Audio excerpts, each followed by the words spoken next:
ചക്ക പഴുത്ത് ചാടൽ തുടങ്ങി മക്കളെ. അവിടെ നിന്ന് ആയിട്ട് ധാരാ എന്താണ് ഉണ്ടോ ഇവിടെ ഒരാൾ കാത്തിക്കുന്ന പരിപാടി ഉണ്ട്. ചക്ക ഇതിന് മേളിലൊക്കെ ചക്ക ഉണ്ടോ പഴുത്തിട്ട് ഇങ്ങനെ നിൽക്കുന്നുണ്ട്.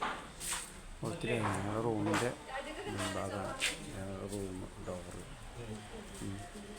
അവിടെ ആളുകൾ ചക്ക ഉണ്ടോ പഴുത്ത് നിൽക്കുന്നുണ്ട്. ചാടിയത് ഇന്ന് ചാടിയാണിത്. സ്റ്റെപ്പിൻ്റെ ഇങ്ങോട്ട് തന്നെ ചാടി റൂമിൻ്റെ തൊട്ടടുത്ത്. മണ്ടേക്ക് ചാടാത്ത വലിയ ഭാഗ്യം എടാ. ഞങ്ങൾക്ക് ഇവിടെ ഒരു പരിപാടി ഉണ്ട്. അപ്പോൾ ചെറിയൊരു സദ്യ ഉണ്ട് ഇവിടെ. അപ്പം അതിൻ്റെ ചെറിയൊരു പരിപാടി ഉണ്ട്. അപ്പോൾ അതിൻ്റെ ഫുഡൊക്കെ കഴിക്കാറുണ്ട്. റൂമിൻ്റെ നേരെ പുറത്ത് തന്നെ റൂമിൻ്റെ തൊട്ട റൂം. ചക്ക മെയിനായിട്ട് ചക്കയാണ് ഇന്നത്തെ.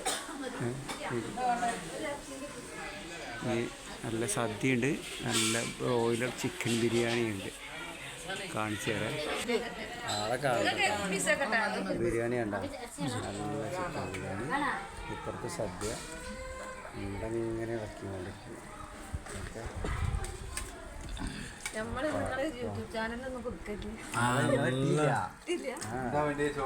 നല്ല പായസം ഉണ്ട്.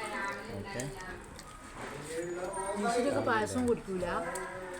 ഞങ്ങൾ താമസിക്കുന്ന സ്ഥലത്ത് ഞങ്ങളെ റൂം 3 റൂമുണ്ട്. അപ്പുറം ഇപ്പുറം ഇവിടെ എല്ലാം നാട്ടിൽ ഇങ്ങനെ വരും. എന്താ വരുന്ന 2 കുഞ്ഞന്മാർ.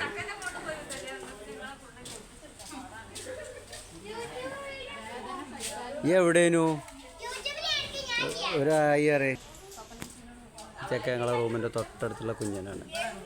ഒരായി പറഞ്ഞേക്ക്. ഈ എപ്പോഴാണ് പോയത് ട്രെയിനിൽ? രാവിലെ 4:30 പോയി. പിന്നെ ഇപ്പോൾ ഇവിടെ ഒരു 10 മണിയായി. എവിടെ? തിരുനാവായിൽ. അവിടെ എത്തി പോന്ന്. എല്ലാ പരിപാടിയും കഴിഞ്ഞു. ഫുഡ് കഴിച്ചോ? ഫുഡ് കഴിക്കാൻ പോണം. എന്തിട്ടാണ് ഫുഡ്? ബിരിയാണി. പിന്നെ അച്ചാറ്, തൈര്, ഉപ്പേരി, പായസം, വെള്ളം. എന്താല്ലേ പൊളിക്കുന്നില്ലേ? 2 മാസം വെക്കേഷൻ അല്ലേ എനിക്ക്? പൊളിച്ചെടുക്കാം. യൂട്യൂബിലല്ലേ?